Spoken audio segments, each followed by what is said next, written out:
with the lightning in your womb, you are the cloud, the seasons and the seas. With no beginning nor end, you are eternally present, and from you the worlds are born.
The overall structure and form of an Indian temple is based on a mandala.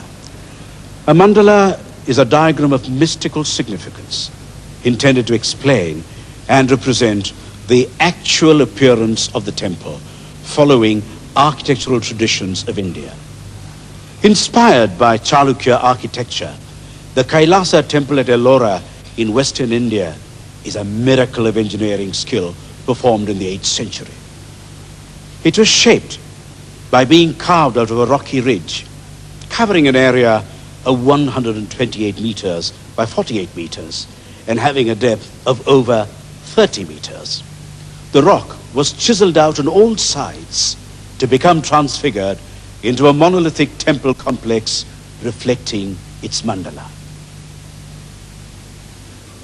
This temple is dedicated to Shiva. It's called Kailasa to represent Shiva's mountain abode in the Himalayas. To the Hindus, Shiva is the god of creation, preservation, and dissolution. Transcending existence, he is the absolute, the formless, and beyond definition.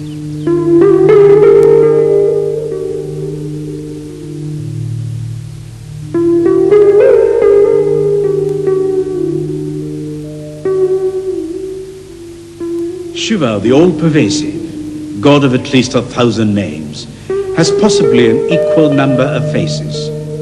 Here, he is the Shiva of Indian mythology, enjoying a lighter moment with his wife, Parvati, at Mount Kailasa.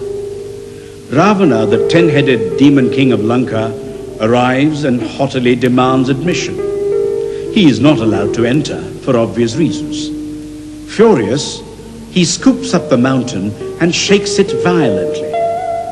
Parvati leans on Shiva in alarm, and the cosmic lord gently presses down on the mountain with his right toe. The trapped spoil-sport Ravana, realizing the enormous power of Shiva, prays to him for 1,000 years. But there are as many sides to the character of Shiva as there are numerous myths about him. In the Rig Veda, India's most ancient and sacred text, compiled about 3,000 500 years ago. There is a graphic tale of the emergence of Shiva as Rudra.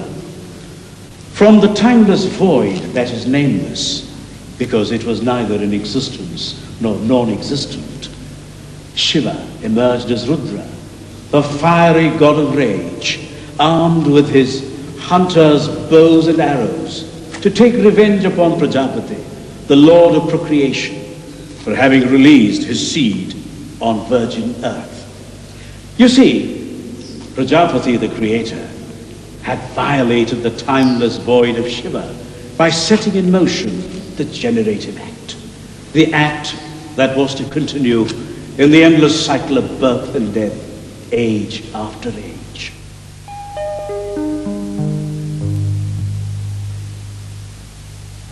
Facing panels of the cave walls illustrate the complementary character of Shiva.